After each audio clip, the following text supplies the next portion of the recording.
Alrighty, so our business is personal, the truth about what it takes to be successful while staying true to yourself. What it takes to be successful and be happy. So it seems like we're hammering on the same word, happy, happy, happy. Because from our first book, we learned that the purpose of life is to be happy. You're here to be happy, right? Not to do any other thing, but to be happy, right? And it just ties that's what we're doing with this book and the next book. Sure. Again, this is our next book, The Good Life. So I said, let's start taking some little bites into the book, right? It's written by Robert Waldinger and Mark Schutz.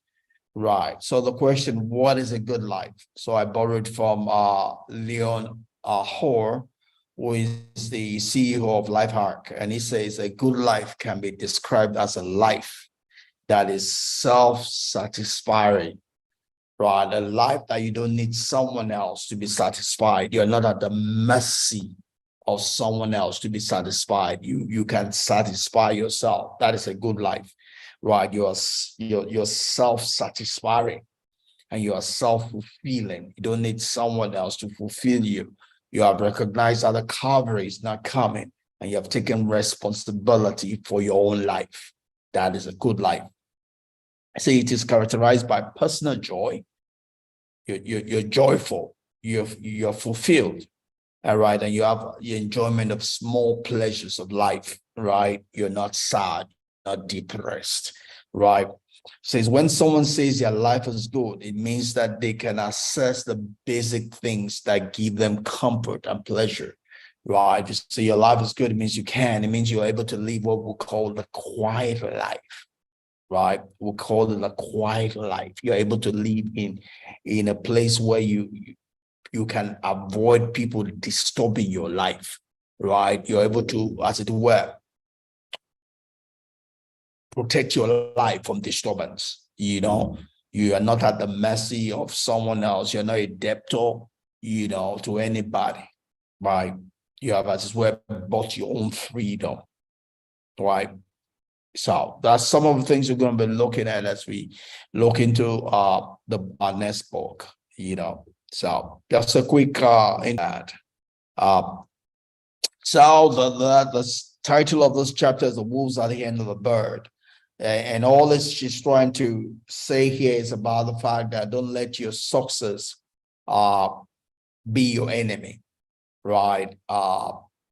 Colin Powell, in his book, The Leadership Secrets of, I believe the title is The Leadership Secret of Colin Powell, or something like that. He did mention the fact that you should not let your ego go before you, right? Don't let your ego go before that position, that title, because if that title or position is gone, you might not be able to sustain your ego, right? Don't let your ego go ahead of your position, your title, right? Be it such that when your title position is gone, people will still respect you for who you are, not necessarily for the title or position, right? That's important. It's important that, and I've been sharing some things and from some truths, some wisdom tips from Annibal, as I read the book, The Lost Arts of War and Mind Control by Dr. Ha Long. Yeah. And one of the truths Annibal brings to fore is the fact that if you're a man of honor, nobody can take your honor from you, right? So that needs to apply to your life, right? If you're a man of honor, if you're a man of repute, even when your title, your position, maybe your wealth is gone, people will still respect you, right? So important thing is not what you get, is who you become or who you are becoming, right? So don't get, what we're saying in this whole chapter is don't get lost, right, by your success. Don't let your success then become your enemy, as it were. So Bethany writes, you can't control the thoughts and motivation of others. That's outside your control. Uh, like we gotta say, right? In the good times, uh, in the good times, how do I put it now? I mean, in bad times, you don't know who your friends are, right? You don't know them in the good times, right? In the good times, you don't know. Everybody's the same. Same thing I talk about in brokers, right? In the stock market, right? Anybody can make money in a good market. Every Tom, Dick, and Harry can make money in a good market. Where a good broker, is in a bad market, because a good broker, a good investor can make money even in a bad market. Same way in life. You don't know the thoughts and motivation of others or people, and it's difficult to know when everything is okay.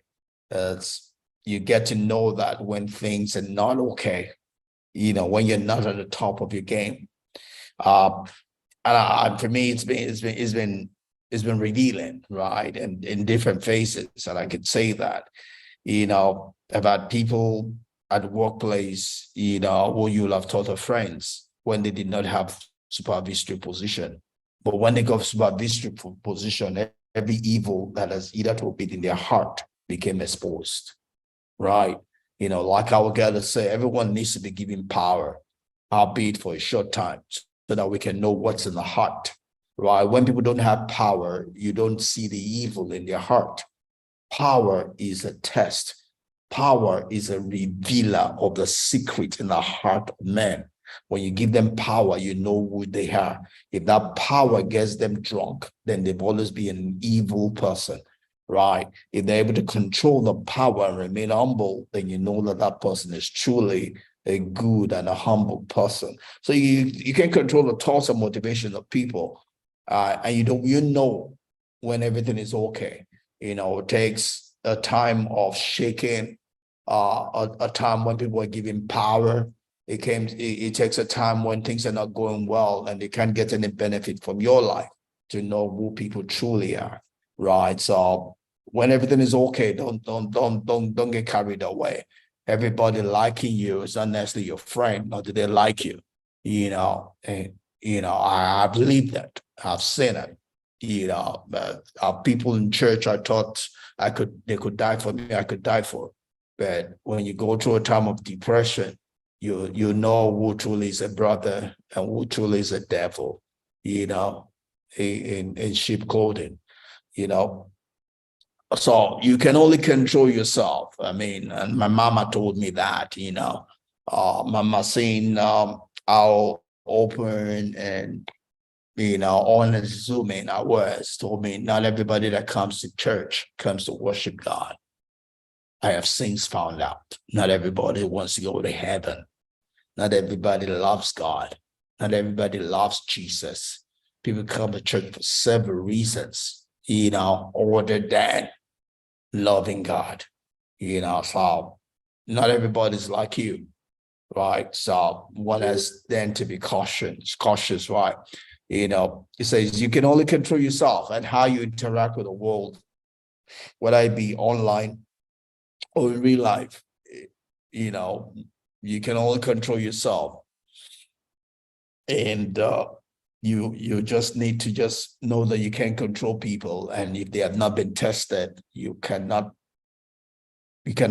go, you cannot depend on that.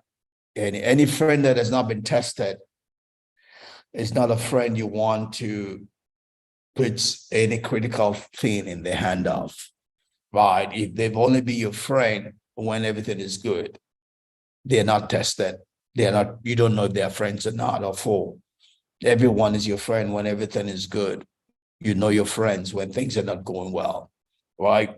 So Bethany goes on in a book and she says, we all have to deal with the unsavory people at some point in our career. So we have to figure out how to navigate that and keep our integrity intact. I've had to leave it, in the workplace, in church, even recently in the election here in Nigeria, you have people, children, people you can give birth to, or that far younger than you, come and say stupid things online, and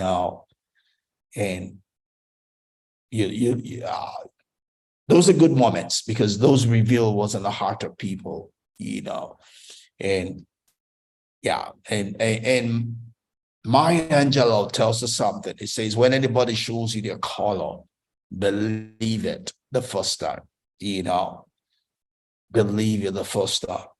And that you need such moments to be able to differentiate between those you can trust, those you can't, the sheep from the goat, because otherwise you make a wreck of your life.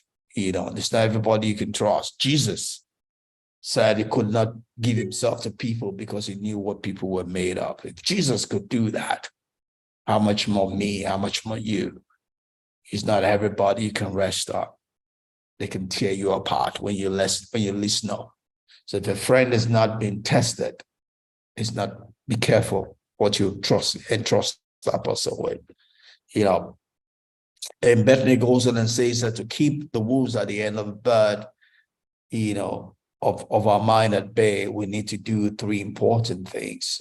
Bethany tells us we need these three things will probably help us in this wise. She says, first thing is you have to take care of yourself mentally and physically. That's important. When in depression, I couldn't control anything, a typical example in the workplace, normal me, nobody can harass me, right? I'm a big boy.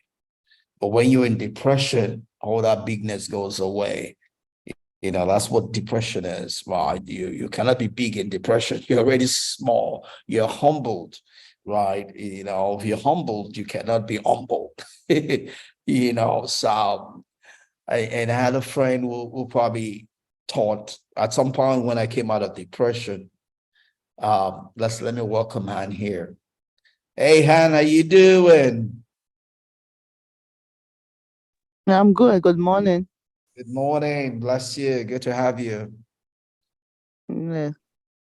So we're doing chapter 11, and chapter 11 pretty much talks about how not to allow your success become your enemy. Pretty much when everything is going on well, don't extend your ego, because don't let your who you are depend on your title or your position, right? That's one part of it.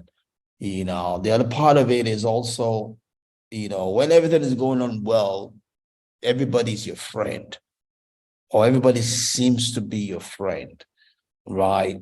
So you cannot really tell who truly is your friend or not when everything is going on well with you. The best time to know your friends or your foes is when things are not going on well with you. You understand? Do you get those 2 points? Yes. Yeah. Yes. There's also a third one, when people around you don't have power over you, they can be nice. The true test of who they are in terms of who they in their relationship with you and how they rate you is when they have power, especially when that power can be over you. Then you know who they truly are, right? Right. Yeah. So I mean, those are just three ways in which we need to be careful, in relating with people around us who we call friends or associates, because those can come to bite us, when life happens to us. I mean, those probably don't matter if everything is going on well in your life, right? But if life happens to you, that might be a differentiator in who's going to support you, not support you, who's going to further break your heart, all of that stuff, And that's just what we're talking about here. So Bethany was talking about three important things to help in this wise, and the first one she says that you should take care of yourself. You should take care of yourself, both mentally and physically. And I was just giving an example of one of my supposed friends, I mean, everything was okay. We had no issues. when it was just, we're just colleagues. But once he became a supervisor, things changed. You know, it was like he was feeling larger than life, right? Such that a small joke that I would have joked with him normally, I would have been nothing. He carried too big in his head, you know. And so, I mean, so in for me's life example, I typically would say that it's good for everybody to be given power. Because if someone has not been given power, you don't know what's in their heart. Do you agree with that? Right. Because if someone has never been given power, you will just be humble. Hey, auntie, brother. Have you seen people that change when they get power? I Yeah. This person I'm talking about is one example. Another person I know in my heart is another example. These were supposedly humble people that we had never had issues. We never had issues for long as they didn't have power. But once they had power, you know, they changed. Their true nature came out, you know.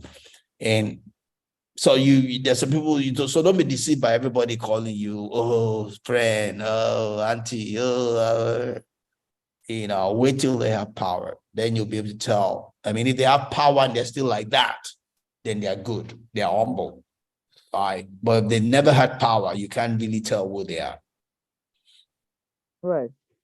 You know, so yeah. So one of the ways, you know, like Brittany is saying, is take care of your own self. I mean, you cannot guarantee anyone else, you know, but you have to take care of yourself so that irrespective of where you find yourself, you can still be yourself. So take care of yourself mentally and physically. That's important. Being helped, you know, be satisfied in your own self. And that's one of the things we're going to be talking about in our next book. You know, our next book is going to be the title, The Good Life, you know, by Robert Waldinger and Mark Schultz, right? And talks about the good life. He says, we just spoke earlier on what is the good life, right? A good life is having a life that that is under control, a quiet life, a life that is self-sustaining, self-fulfilling, right? That you don't need, you're not at the mercy of someone else to be happy, right? Right. So that's what we're going to be reading next. You know, I believe it's going to be a great book, a great read. But, you know, so